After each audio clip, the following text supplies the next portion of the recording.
Sir जय हिंद। Group captain UK Devnath sir, जय हिंद। बहुत बहुत शुक्रिया समय देने के लिए। Thank you sir. जय हिंद राजेश। थैंक यू सर, आपने समय दिया, शुक्रिया इसके लिए। दरअसल एक आखिरी सवाल है सर। अग्निवीरों को लेकर बड़ी घोषणाएं हो रही हैं, अच्छी अच्छी बातें लिखी जा रही हैं, तो मुझे लगा थोड़ा सा एक मेरे जो व्यूअर्स हैं उन्होंने मुझे कमेंट्स किया सर को, कहा कि इस पे थोड़ा सा आप देवनाथ सर से बात करिए और बताइए कि क्या ऐसा पॉसिबल है। वो लिखते हैं सर, अग्निवीर यूनिट के साथ फॉरेन यानी कि क्या यूएन ड्यूटी पर जा सकता है, इसकी कितनी पॉसिबिलिटी है। तो मुझे लगा सर मैं थोड़ा पूछूं, क्या अग्निवीरों को ले जाया राजेश, जाएगा यूएन ड्यूटी पर अगर कोई यूनिट जाती है, या पीछे रियर में छोड़ दिया जाएगा कि बक्से संभालिए हमारे सब। राजेश बहुत ही अच्छा सवाल है, प्यारा सवाल है। पहले तो जिस भी अग्निवीर भाई ने ये सवाल पूछा, मैं उसको कहना चाहता हूं कि आप देश के भविष्य हैं। देखो, United nation peace keeping force में जब भी इंडिया कंट्रीब्यूट करती है, तो जो इसके पहले भी सोल्जर्स और यूनिट्स जा चुकी हैं, आमतौर पे थोड़ा सा एक्सपीरियंस्ड ट्रुप्स लेके गई हैं हमेशा। अगर आप देखो, जहां जहां भी डिप्लॉयमेंट हुई है अभी भी, जैसे लेबनान में यूनिफिल में डिप्लॉयड है, अफ्रीका में भी 2-3 जगह डिप्लॉयड है। तो best soldiers, best GSUs, best officers जाते हैं।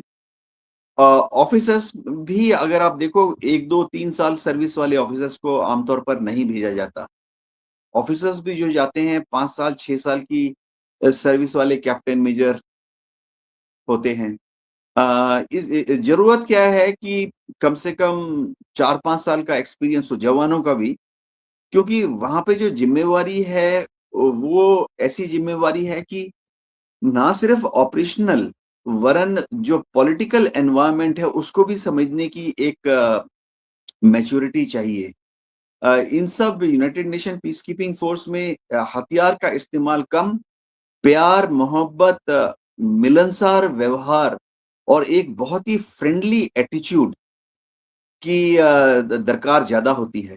तो आप देखेंगे हाथ में हथियार होता है उनके, लेकिन मुस्कुराहट के साथ काम करना पड़ता है। इस तरह की मैच्योरिटी आने में 3-4 साल की सर्विस की दरकार होती है। जब पहले भी यूनाइटेड नेशन में हम भेजते रहे हैं, चाहे आर्मी से एयरफोर्स की भी जाते हैं, तो बिल्कुल। हम 1-2 साल के जो एक फीते वाले हैं, 1-2 साल 3 साल के नहीं लेके गए हैं। कुछ स्पेशल वो ट्रेड छोड़ दो, कुक है तो ठीक है लेके गए। ओके। नॉन एनसीई लेके गए, नॉन कॉम्बैट एनरोल जो होते हैं उनको लेके जी। गए 1-2 साल, क्योंकि वो खास ट्रेड है। कुक हो गए और दूसरे वाले ट्रेड हो गए। बिल्कुल सर। जी जी। और ये बस एक आखिरी सवाल इस पूरे मुद्दे से जुड़ा हुआ, केवल बात भी की, कल भी एक खबर आई कि सीमा सुरक्षा बल ने 50% सीटें अग्निवीरों के लिए रखी हैं। इससे पहले सीएपीएफ में भी ऐसी बातें आई। क्या ये इम्तिहान अभी 2027 में ही होगा कि आपने कितनी सीटें रखी हैं, कितने बच्चों को नौकरी मिलती है, और ये जो अरेंजमेंट आप देख रहे हैं इनफ लग रहे हैं सर आपको? राजेश, देखो, अच्छी खबरें आ रही हैं। जी। उनकी सरकारी पुष्टि आनी बाकी है। अब जैसे बीएसएफ में 50% लेना है, पहली चीज बिल्कुल है सर। वेलकम स्टेप है। पहली चीज है कि वेलकम स्टेप है। दूसरी चीज ये है कि क्या बीएसएफ की सच्ची में 50% लेंगे वो? देखो, बीएसएफ हर साल, समझो अगर जी। 10,000 ट्रुप्स को बच्चों को ले रही है बीएसएफ कांस्टेबल्स को, तो क्या वो 10,000 कांस्टेबल्स जो लेते हैं, जी।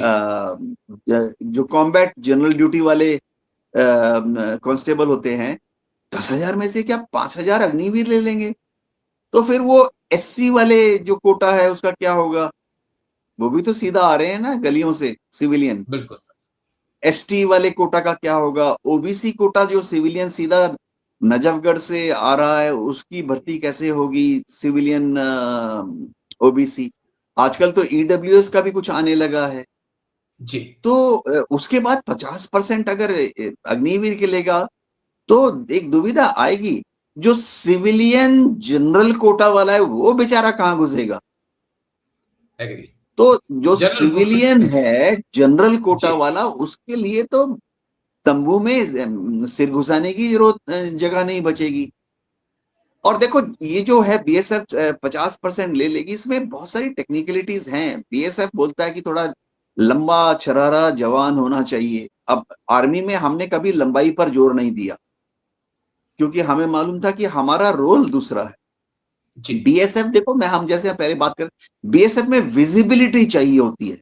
लंबा छरारा जो जवान है गबरू, आज बिल्कुल 6 फुट लंबा वो पाकिस्तान के बॉर्डर पर खड़ा होकर रेंजर की आंखों में आंखें डालकर कुछ करेगा, जैसा हम अतारी बॉर्डर में देखते हैं, अलग अलग बॉर्डर में देखते हैं। मुझ में ताव देता हुआ बीएसएफ जवान जो धमकाने वाली नजरों से रेंजर की आंखों में बिजलियां देख आग बरसाए।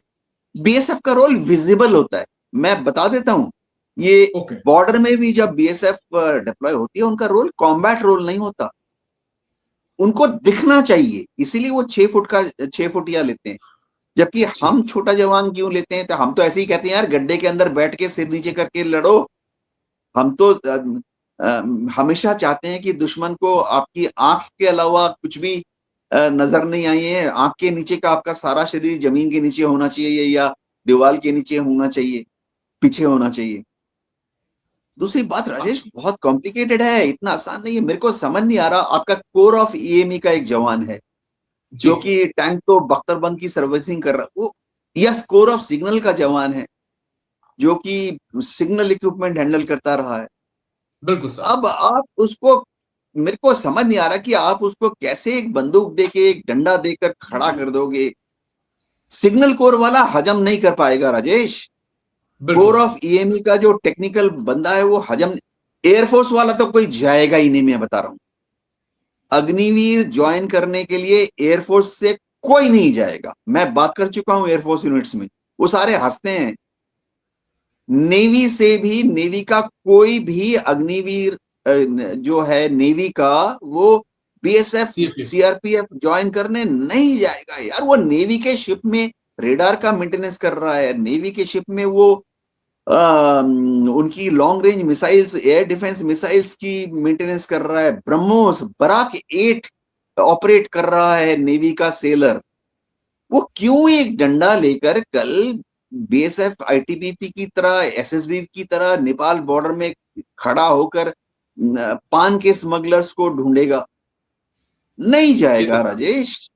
चलिए उम्मीद जी ऐसी करते हैं, उम्मीद हम ऐसी करते हैं कि और जरूरत भी नहीं है सर उनको, लेकिन क्या करेंगे अगर नौकरी नहीं होगी तो सवाल इसी बात का है कि अगर बाहर आने के बाद अगर आपके पास जॉब नहीं हुई तब फिर आप क्या करेंगे। लेकिन लेट्स सी, वक्त ज्यादा नहीं बचा है। लेकिन शुक्रिया, बहुत बहुत शुक्रिया group captain UK Devnath sir, आपने समय दिया।